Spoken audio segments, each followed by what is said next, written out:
Hello and welcome to channel. आज हम बात करेंगे ह्यूमरल इम्यूनिटी की। ह्यूमरल इम्यूनिटी बॉडी की डिफेंस सिस्टम का एक इम्पॉर्टेंट पार्ट है जो बी सेल्स और एंटीबॉडीज के थ्रू इन्फेक्शन से लड़ता है।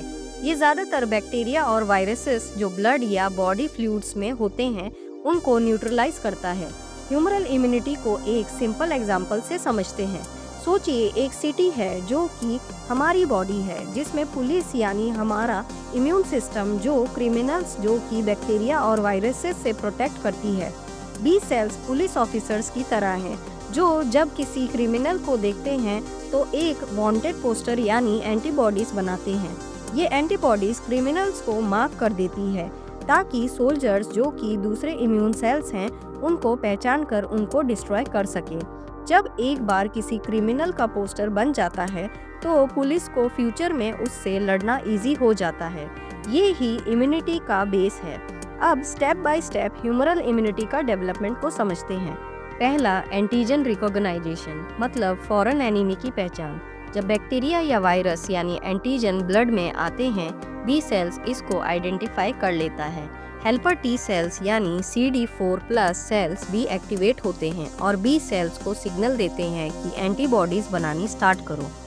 दूसरा, B cell activation and clonal expansion यानी बी सेल्स का मल्टीप्लाई होना। बी सेल्स रैपिडली डिवाइड करते हैं और प्लाज्मा सेल्स और मेमोरी सेल्स में कन्वर्ट हो जाते हैं।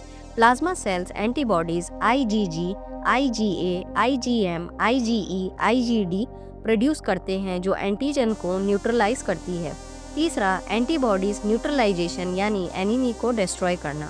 एंटीबॉडीज एंटीजन से बाइंड करके उसको न्यूट्रलाइज करती है या फिर मैक्रोफेजेस और NK सेल्स के लिए इजी टारगेट बनाती है। ऑप्सोनाइजेशन, एंटीबॉडीज एंटीजन पर बाइंड होकर उसको मैक्रोफेजेस के लिए बाइट साइज स्नैक बना देती है।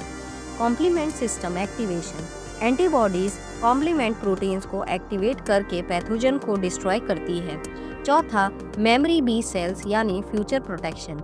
कुछ बी सेल्स मेमोरी सेल्स बन जाते हैं जो सेम एंटीजन को फ्यूचर में पहचान कर फास्ट रिस्पॉन्स देने में हेल्प करते हैं। यही प्रिंसिपल वैक्सीन्स में भी यूज होता है ताकि फ्यूचर इन्फेक्शन से प्रोटेक्शन मिले। अब ह्यूमरल इम्यूनिटी और सेल मीडिएटेड इम्यूनिटी में डिफरेंसेस देखते हैं।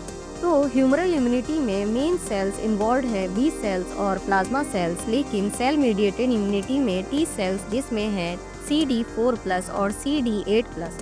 ह्यूमरल इम्यूनिटी में प्राइमरी डिफेंस किसके अगेंस्ट काम करती है? तो ये हैं एक्स्ट्रा सेलुलर पैथोजेंस जैसे कि बैक्टीरिया, वायरसेस ब्लड में। सेल मीडिएटेड इम्यूनिटी में इंट्रा सेलुलर पैथोजेंस के अगेंस्ट जैसे कि सेल्स के अंदर वायरसेस और कैंसर सेल्स। अब ह्यूमरल इम्यूनिटी में इफेक्टर मॉलिक्यूल्स कौन से हैं? तो ये हैं एंटीबॉडीज IgG, IgM, IgA और दूसरी तरफ सेल मीडिएटेड इम्यूनिटी में साइटोकाइंस और परफ्यूरिन्स। अब मैकेनिज्म पर आते हैं।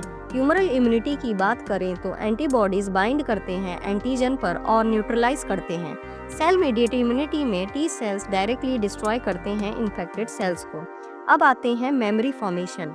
ह्यूमरल इम्यूनिटी की मेमोरी बी सेल्स हैं लॉन्ग टर्म इम्यूनिटी के लिए, और सेल मीडिएटेड इम्यूनिटी में मेमोरी टी सेल्स हैं रैपिड रिस्पॉन्स के लिए।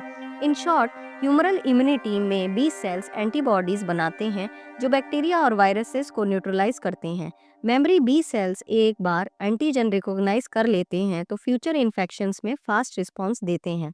वैक्सीन इसी प्रिंसिपल पर काम करती है ताकि बॉडी को ऑलरेडी फॉरेन बॉडी के बारे में पता हो। आई होप ये वीडियो आपको पसंद आई होगी। सो वीडियो को लाइक करें, शेयर करें और चैनल को सब्सक्राइब करना ना भूलें।